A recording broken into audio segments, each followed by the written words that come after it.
Alright, well, Tom not still lads, but our good Seamus here, and today, thanks to that, uh, bleh, thanks to this app that I'm using called X Recorder, I'm basically, now, I'm basically, like just recording my reaction to things, and the very first episode here is actually gonna be of me, recording this thing that I did on this app called a narrator's voice.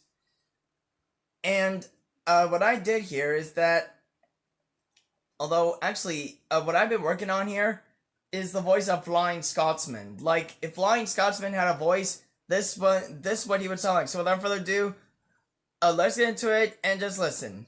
My name is Flying Scotsman, or better known as Scott, and I'm the most famous steam engine in the world. I am an LNER Class A3462 Pacific, sadly the only one of my class that's left, though I'm proud of it. Me being A462 means I have 4 leading trucks in the front, to help me get around corners, 6 driving wheels in the middle, which is what allows me to move, and 2 trailing trucks in the back, which are used to support the weight of my cabin firebox. My story is a very long, heart-tugging, and fascinating adventure and journey into my life. I've been all over the world, from the land of the free to the land down under. It's full of twists and turns, lots of funny moments, sad moments, and other things. This story, my story, started nearly 100 years ago. I was built on February 23, 1923, by Sir Herbert Nigel Gresley, who was the Chief Mechanical Engineer of the London and North Eastern Railway, or the LNER for short. I rolled out of the Doncaster Works in Doncaster, England, as a Class A1, as number 1472. This was before my name was Scott. When I first trolled out of the shops, Nigel greeted me, and said, "Welcome to the LNER 1472, my name is Sir Herbert Nigel Gresley. I'm the Chief Mechanical Engineer of the Railway." I replied, "Thank you, sir, I'm happy to be here, and working for you." He then said, "Now that's the attitude I'm looking for, positive attitude, because most of the others are so full of themselves. But you 1472, you are loyal, and as they say, loyalty comes first, questions come later." I said, "Too right, sir. Anyway, what is the first thing you want me to do?" He said, "Well, first, I want you to become antiquated with the line. In fact, why don't you do a double header with one of my other engines, or have your crew lead you on each section of the line? Surely they'll help you get to know my other engines, and the line itself." I was delighted, and I said, "Of course, sir, I'll get to it right away." He said, "Very good 1472. Very good indeed. Anyway, run along. Can't keep the passengers waiting." I said, "Yes, sir, right away, sir." Then after that, I left Doncaster Works, and my new career began. My new driver, who was a driver of the LNER B12s before us A1s, was the man who was gonna help me get to know the line. We started at Manchester, which is one of the largest cities in England. My driver said to me, while we were waiting at the platform, "So this is where we're starting from 1472. It's gonna be about a near 100-mile journey across the UK. You'll love it." Excited, but acting as professional as I can, I said, "Sure thing, I'm happy to learn my line, because I'm not gonna know it all overnight, that's for sure." My driver laughed. Then when the guard blew his whistle, my first revenue passenger service began. We ran up through England, all the way up into Scotland.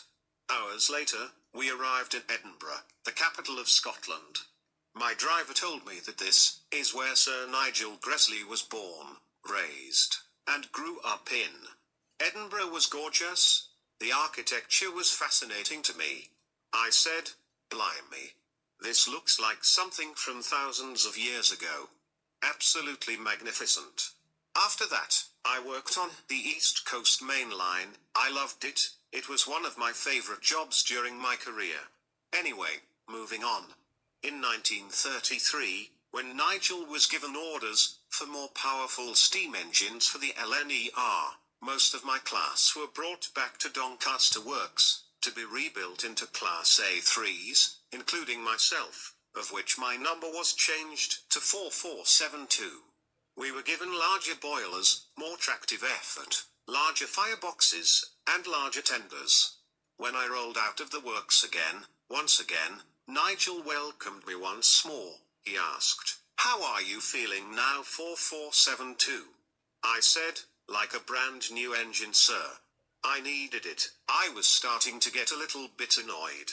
I started to get a bit uncomfortable. So I really needed this. He said, "I knew this would make you happy.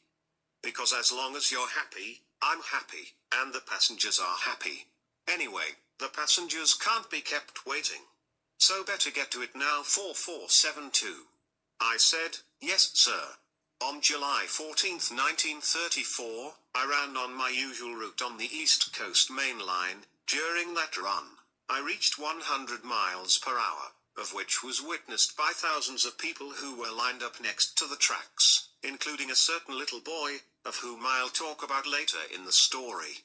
Anyway, I had set a new record for the fastest steam engine in the world at the time. After that, I was given the name Flying Scotsman. That's also how I got my nickname, Scott, and this record run was what gave birth to my legend, and that was when I first became the railroad celebrity. And the instant my name was given to me, I immediately became a celebrity, but it would soon grow at an explosive rate. Before my record run, about over 20 years ago, there was a GWR city class, called City of Truro, that was said to have clocked 100 miles per hour. Strangely though, that claim was never verified. And from what I was told, they didn't have a speedometer in the cab, because Truro was built in 1903, and this special run was in 1907. When I was told about this, I laughed, and I was like, how on bloody earth are they able to debunk whether this claim is true or not? That is just too funny. Absolutely hilarious. Funnily enough though, turns out, my boasting at the time, turned out to be true. Because back in those days, they didn't have the modern technology that we have today, to measure things accurately. So because of the lack of technology, my record became legitimate. On June 15th, 1935, I was pulling my usual passenger train, when I suddenly ran over a lifted rail, of which I didn't see in time. As I ran over it, I ended up falling over onto my side, and scraping several meters across the ground. It was one of the most painful accidents I've ever had in my life. It hurt so much, it's basically the equivalent of being tased, electrified, or worse, stabbed. Anyway, I was damaged, but thankfully, not severely. The two men who were responsible for my accident were a pair of coal miners, of which were on strike at the time. They thought I was a freight train hauling coal, but they never bothered to check to see what trains were coming down that section of the line at the time. When I had my accident, the railway's reputation was dented pretty badly. It would take Nigel 2 years to get me repaired, and running in service again. After I rolled out of the works for the third time, he said, "I'm truly sorry about this, Scott." I said, "Oh, it's all right, sir. This wasn't your fault. Those men weren't thinking. So it's their fault, not yours, sir." He then said, "Thank you for understanding, Scott. You're one of my kindest engines. We love you, Scott, and always will. Anyway, better get back to work. I'm cooking up a bit of a surprise improvement, per se. So be patient, old chap." I said, "Very good, sir. Take your time, sir." In 1937, we were given auxiliary water tenders, including me. When I rolled out of the factory, for the fourth time, I said, "Sir, forgive me for asking, but what on bloody earth is this?" He said, "This, Scott, is an auxiliary water tender. It'll provide you lot with larger water carrying capacities. But there's a bonus with this." Interested in knowing about my new addition, I asked, "What else is on this new tender of mine, sir?" He began, Well, Scott, the auxiliary water tender, along with your normal tender, has a walk-through corridor, which basically, if one of your crew members are feeling unwell or tired, all they need to do is walk through to the coaches and rest up. Meanwhile, another crew member will take his place and do his job. When your crew member is feeling better and well rested up, he'll walk back through the corridor, while his substitute will walk back through and get back to his job. It's the way of the future of the railway. I was stunned. I said, that is way ahead of our time. But it should give the passengers more time to take in the sights and relax as well. He said, indeed, Scott. Now, get back to work. I said, right away, sir. Have a great day, sir. And I left, with Nigel filled with more positivity than he ever had. When I first ran with my new edition, I was like, maybe this new edition isn't so bad after all. As I was halfway into my journey, we stopped at one of the stations. While we were waiting, I asked my driver, so how much water do I have left? He said, you still have plenty of water, old chap. Amazed, I said, amazing. Gresley, you're a bloody genius. Oh. There's my cue. Better get going. Back in 1935, he came out with the Class A4s, which were our streamlined cousins. The first of the A4s that I met was Seagull, back the same year in 1937. I was sitting in one of the sidings, resting up after being fixed up from my accident 2 years prior. When he rolled up alongside me, he said, hello, Scott. So good to meet you at last. Gresley told us all about you. Stunned, I asked, what in the bloody name of old Blitty are you? He replied, I'm an LNER Class A4, your streamlined cousin. There's more of us, not just me. My name is Seagull. Having a good look at his streamlined body, he looked splendid. I said, blimey. You look absolutely wonderful with that streamlined boiler. You're like a train out of heaven. Flattered, he said, oh Scott. You're too kind. Thank you. Anyway, I gotta go. I have my very first passenger train to run. See you next time, Scott. I said, bye Seagull, and good luck. He left the yard, and he, along with the others, ran passenger trains at speeds higher than mine. At first, I was jealous, but then, I started to admire my new cousins. The first one to become popular was Silverlink, who clocked 112 miles per hour in 1935. Then on July 3, 1938, Mallard made a special run from Grantham to King's Cross. During the run, along with Sir Nigel Gresley riding in his cab, Mallard clocked an unbelievable 126 miles per hour, becoming the new record holder for the fastest steam engine in the world.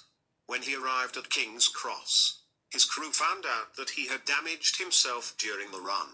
But still, it caught the public and the world by storm. He still holds that record to this day. The A4s that are still around today are Mallard, Bittern, Dwight D. Eisenhower, Sir Nigel Gresley, Dominion of Canada, and Union of South Africa. Anyway, when World War II broke out in 1940, after the Germans started colonizing most of Europe, I was repainted in wartime black. My number on the one side of my cap was 502, while my number on the other side was 103. Along with that, I had just N&E on my tender, which was used to confuse German spies. Whenever I ran on my line, and saw German spies hidden, freaking out over my numbers, and arguing whether my number is the real one or not, I laughed so hard, my boiler nearly exploded. It was so funny to make the Germans angry and lose their minds, along with giving them a taste of their own medicine at the time. Whenever I saw them freak out, I said, ha. Who's the dummy now? You shouldn't mess with the British. Britons, never never never, shall be slaves.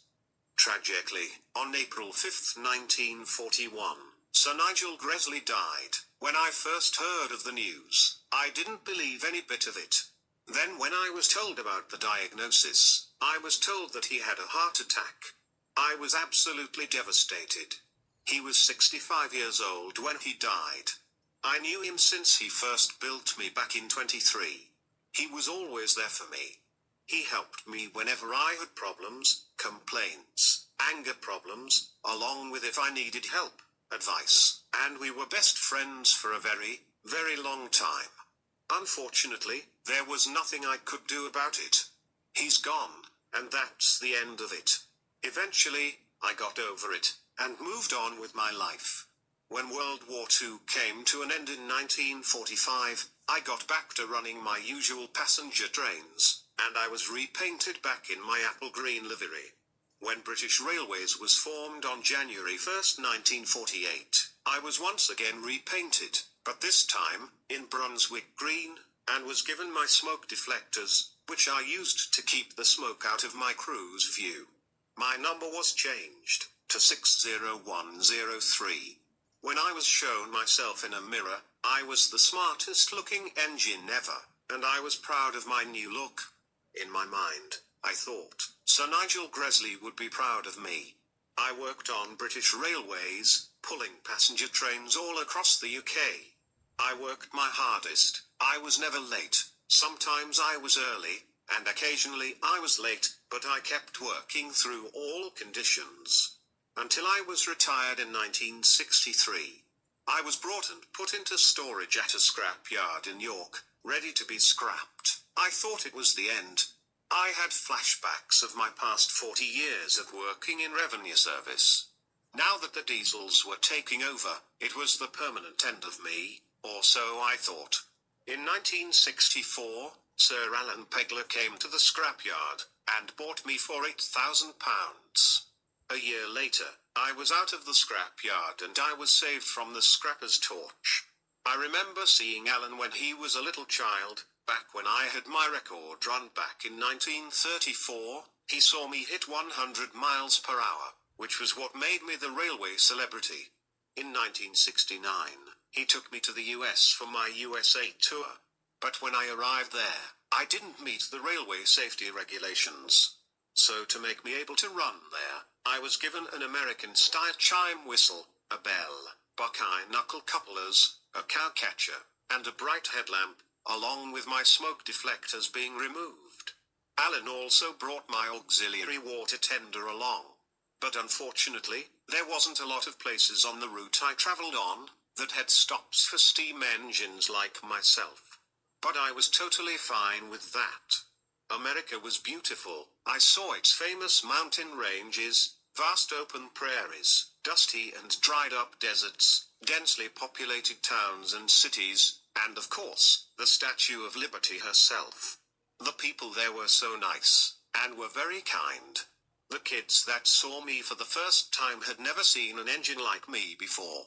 I gained a ton of popularity, earning the hearts of men, women, and children of all ages, races, color, and religions. I even saw some of the Native American Indian tribes that still live in the US.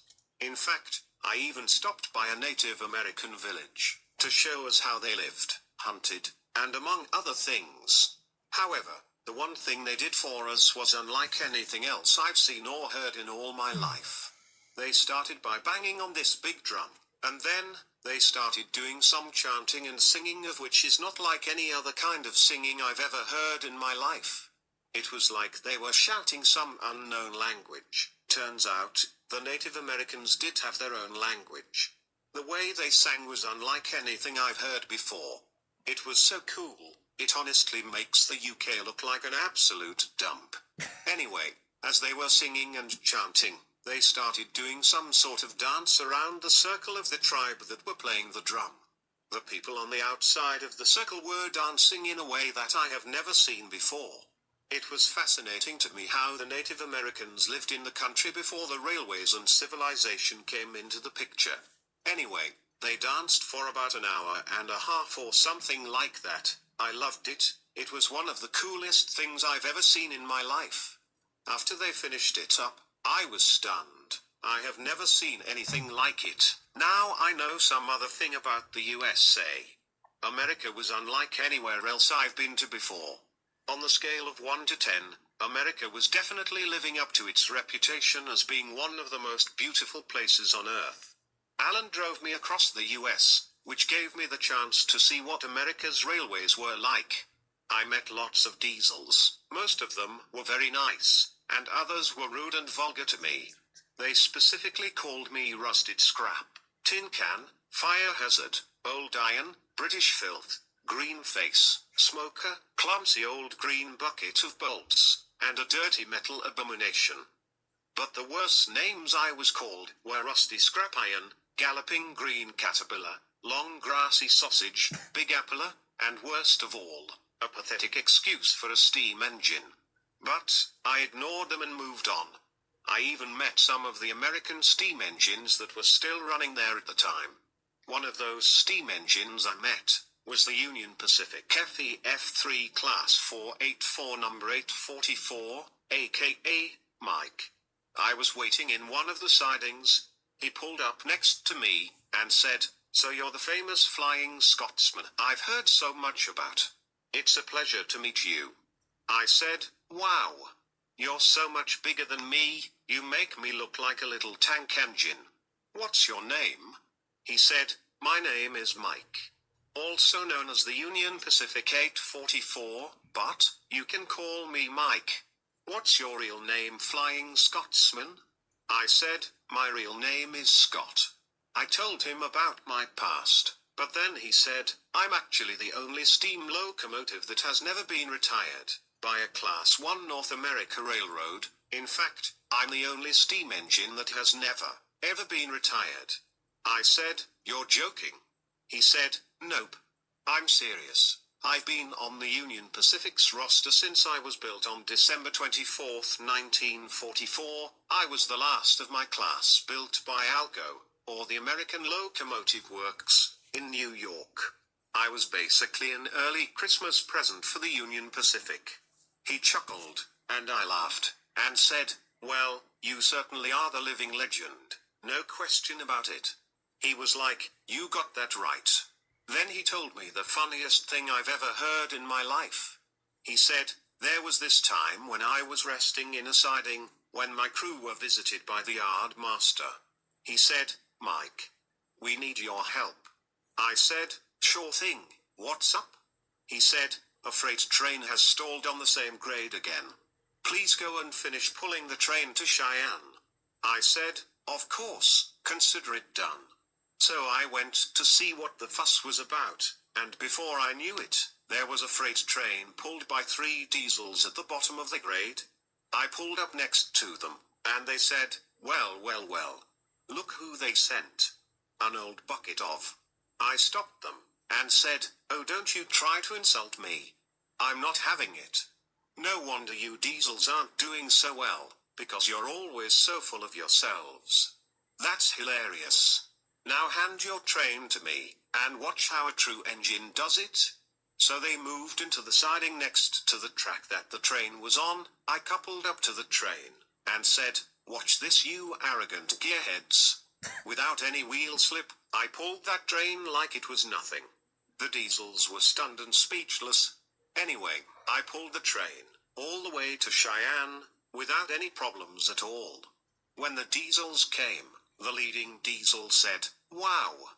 I'm sorry for coming close to insulting you. You're a legend. Thanks for helping us. That train was just too heavy. I guess you steam engines are still useful after all.' I said, 'Oh, it's all right. We all make mistakes, and we all have mishaps from time to time. We all especially have moments where we don't think before we speak. So it's good to learn, and to make up for your mistakes. So it's perfectly fine. Don't worry, at least you respect us steam locomotives, and in return, I respect you diesels.' The diesels and I laughed, and since that day, I respect diesels. Even though they're the future of the railroad, steam will always have a spot." As he finished his story, I was laughing the hardest I've ever laughed in my life. Then I said, "Oh, Mike, you're the funniest steam engine I've ever met. Good on you." And he said, "Thank you, Scott. Anyway, I got to go." I have an excursion to run. It was an honor to meet you, Scott. Take care, and you're welcome to come back to America anytime. Mike was one of the nicest American steam engines I've ever met. He even gave me some advice and some of his wise words. I gave him some of mine as well. Anyway, I loved America. It was one of the most beautiful places I've ever been to in my life. During my tour, I even went up into Canada, which looked kinda similar to how the UK looks during the winter. Canada, like the United States, was absolutely gorgeous. Its mountains were amazing to look at. The wildlife that flourishes there is nothing like what we've got back home.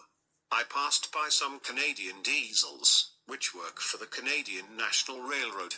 We even stopped in Ontario, which was one of the biggest cities I've ever been to in my life. When we got there and stopped, my crew and Alan went to one of the restaurants in the city, and they tried Canada's famous maple syrup. As they went in, I stayed outside, admiring the beautiful view of Ontario. While I was waiting there, some old man in his 70s came up to me and said, "Are you flying Scotsman?" I said, "Yes, I am. I'm on my tour in America. But please, call me Scott." He then said, "Well, it's a pleasure to meet you, Scott. I'm Jacob. I've been living here in Ontario my whole life. Is the UK like anything we have here in Canada?" I said, "No, Canada is way different than back home. What can you tell me about Canada?" He started, "Well, in case you didn't know, Canada was actually established by the British back in the mid to late 1700s. The British colonized all of the country. Then when the rebels came up here and took it over, throughout time, it became what is now Canada. We have more than just this, though I understand that you don't have time to run all across Canada." I was absolutely speechless. I was educated about a country far from home's history and origins. Then he said, "Well, I gotta go. It was an absolute honor meeting you, Scott. Take care of yourself." Then I said, "Would you like to take a photograph of me?" He said, "Absolutely." So he took his camera out and snapped a picture of me.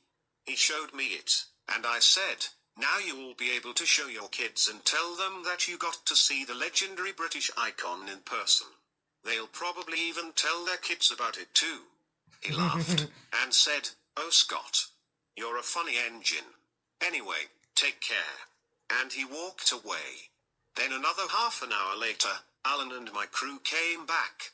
Alan told me that the country's famous maple syrup they had with their pancakes was the best food they've ever had in their lives. Now, I may not have a mouth, but I can imagine how they felt when they tasted it for the first time. Anyway, after their breakfast, this was in the morning by the way, we resumed our tour across America. Unfortunately, in 1971, Alan had used up all of his money from running me across the United States. He was then declared bankrupt in 1972. When I heard the news from him, I was shocked and in disbelief that it actually happened. He had no choice but to quit running me, in order to continue living the rest of his life. I accepted his feelings, and he accepted mine.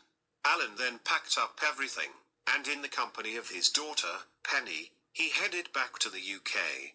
Meanwhile, in 1973, I was put in a shed at an army base in San Francisco, California, to keep me from unpaid creditors. I stayed in that shed, thinking about the worst-case scenario, which was that I was never going back home to the UK and that I would be forever stuck in America. I stayed there, pondering the thought that I would soon meet the scrapper's torch. Then at last, my prayers were answered, when Sir William McAlpine came all the way from the UK to San Francisco, to save me from being stuck in the US. He bought me, and brought me back home to the UK. After I got back home, I began running excursions. I gained more and more popularity. I was in my classic apple green livery, but I only had my one tender, and not my auxiliary water tender. In 1988, Sir William McAlpine brought me to the land down under, aka Australia, for its bicentenary celebration. But I was not alone. I was joined by some of the Australian steam engines. All of them were very kind and respectful to me. They've obviously heard of me, and were absolutely gobsmacked to finally meet me at last. I ran all across Australia, seeing famous places in the country, from the famous city of Sydney, to the vast outback desert, and its lustrous valleys and mountain ranges, which were completely different from the ones back in America. During my time there, I was joined by Colin Castle, a GWR Castle Class 460, or 10-wheeler, who joined me for the country's anniversary of gaining their independence. We ran across Australia together. I even passed the Australia Zoo, of which was when Steve Irwin was getting his zoo up and running. He and his girlfriend at the time, Terry, saw me, and were absolutely stunned. They've never seen a steam engine like me before. I was honoured to meet him. Colin Castle and I ran across Australia together, seeing everything, and chatted, talking about everything and nothing. We laughed, sang, got lots of love, and got lots of our photographs taken. I was honoured to be part of the country's celebration, of which 200 years ago at the time, was when the country finally gained its independence, after the British established it, and got taken over, and after that, Australia was born. My time in Australia came to an end in 1989. I was brought back to the UK, and continued running excursions, right up until 2004, when I was put up for auction. My body was very rusty and I was in terrible shape. As I was waiting to be auctioned off, I once again started thinking about the worst case scenario, which was meeting the scrapper's torch. Then at last I was bought by the National Railway Museum of York in 2006. They took me back to their museum, but when I got there, I was in very, very bad shape. Due to the condition that my parts were in, they had to take me apart completely in order to rebuild me, and make me look brand new. They had lots of problems with the parts that they made to replace my old and rusty parts. They had to go through lots of back-breaking, anger-inducing, and dirty, oily and smelly work to get me all fixed up and rebuilt. It wouldn't take it until 2016 to get me running again, of which I was back in my wartime black livery, and given back my smoke deflectors. On July 16, 2016, I moved under my own power for the first time in over a decade. Everyone was very happy to see me running again. I was so happy to be puffing and steaming again. After that, I was basically back from the grave per se. I can't be gotten rid of and forgotten about that easily. I never gave up hope, and because of my positive thinking and prayers, I was back better than ever, as the legendary British icon, of which I still am to this day. Half a year later, I was repainted in the classic BR dark green livery, and I've been running excursions ever since. My current number today is 60103, and I still have my smoke deflectors, which is what makes me the most easily recognizable steam engine in the world. I'm currently 96 years old. In 2023, I'm turning a century old. I'm one of the oldest steam engines in the world. I recently did a double-header with the Peppercorn A1 Class 60163, aka Tornado, a couple of years ago. He's younger than me, but he's a quick learner and is willing to follow in my tracks. When he did the double-header with me, he was the happiest engine in the world. I inspired him to try his best, do his best, and show everyone that he knows best too. I'm the sole survivor of my class, but I'm proud of it. I'm far from permanent retirement and static display. You'll have to drag me off the rails before you see me quit. I'm very wise. I always think positive thoughts and I'm happy with the way my life is today. Nearly 100 years later, I'm still the most legendary, and I'm certainly the greatest steam engine of all time. My legend will never die. I myself will not stop, at all costs, and I will be the most famous steam engine of all time for all eternity, and beyond. And the life lesson from my story, always take pride in your work. Be the best that you can. Make an excellent first impression to everyone. Be nice, kind, respectful, professional, and be the best person you can be.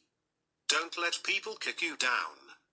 Because when life beats you down, just get back up and keep going down the same line you've dreamed of going down.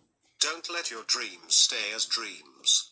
Get out there in the world, pursue what you love doing, and make your dreams come true. I am Flying Scotsman, aka Scott. The greatest and most famous steam engine in the world, and always will be, until the end of time.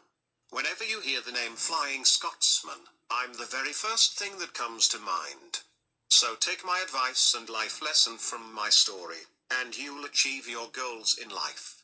There will be lots of ups and downs throughout your life. But no matter what, don't give up, keep grinding, making money, working hard, and be the best of the best. No matter what, try your hardest, never give up, be there for your friends, co-workers, bosses, managers, supervisors, among other people. If they need you, be there for them, to see what they need, if you can help them, and in return, they can help you with anything that'll make you feel better and more comfortable with your job. When I needed help, Nigel made changes to make me more comfortable with my jobs. So do the same thing for them. Just think before you say, don't say anything insulting, or that will make people feel bad. If you be kind and respectful to them, they'll do the same for you. Trust me, I know from experience, and I've made the same mistakes as you have. So you're not alone. I've been in your place, so I share your pain. So overall, be the best employee to your coworkers, bosses, managers, and supervisors. No matter what, be the best worker that you can. Keep focused, stay on task, like I did, and you'll make lots of money, and buy whatever you've been saving up for. So that, guys, is basically what Flying Scotsman would say. So everything that y'all just heard there, that's what Flying Scotsman would say if he actually did have a voice. So I really hope that you guys enjoyed this. So this actually took me about a few weeks to actually get done. So yeah, and this guy's actually gonna wrap it up for this very first video with my reactions. So if y'all have enjoyed this, then do not forget to join us, smash the like button, drop a comment, and if you're new to my channel, wreck the subscribe button, and also get that bing a notification bell button on so that you won't miss anything from me and videos just like this one. And I will see you all next time. Peace out, lads.